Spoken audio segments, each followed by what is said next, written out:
আসসালামু আলাইকুম রহমতুল্লাহ। প্রিয় দর্শক, কেমন আছেন? আশা করি ভালো আছেন। প্রিয় দর্শক, 4 উপদেষ্টার দপ্তর বন্টন, শিক্ষায় রয়েছে ওয়াহিদ উদ্দিন মাহমুদ।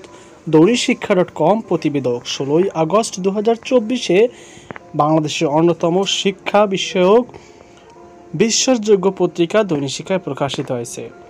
আজ শপথ নেওয়া নতুন 4 উপদেষ্টার দপ্তর বন্টন করা হয়েছে। অর্থনীতিবিদ ওয়াহিউদ্দিন মাহমুদ, পরিকল্পনা এবং শিক্ষা মন্ত্রণালয়।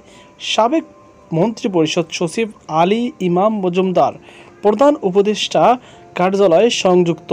সাবেক সচিব মোহাম্মদ ফাউজুল কবির খান, বিদ্যুৎ জ্বালানি ও খনিজ সম্পদ মন্ত্রণালয়।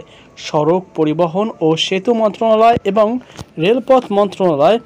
বাংলাদেশ রাইফেলসের সাবেক মহাপরিচালক লেফটেন্যান্ট জেনারেল অবসর জাহাঙ্গীর আলম চৌধুরী স্বরাষ্ট্র এবং কৃষি মন্ত্রণালয়ের দায়িত্ব পেয়েছেন।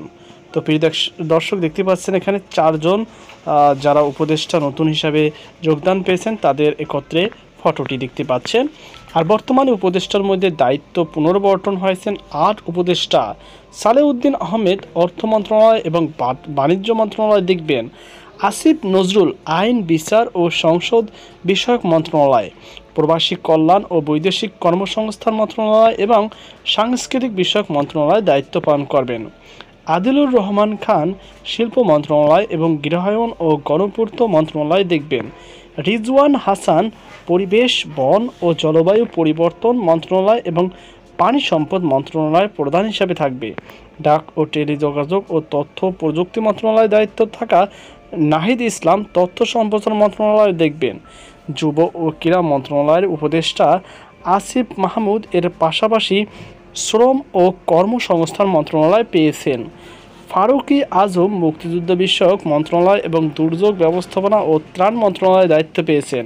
স্বরাষ্ট্র মন্ত্রণালয়ের দায়িত্ব থাকা ব্রিগেডিয়ার জেনারেল অবসর সাখাওয়াত হোসেনকে সরিয়ে বস্ত্র ও পাট মন্ত্রণালয়ের দায়িত্ব দেওয়া হয়েছে।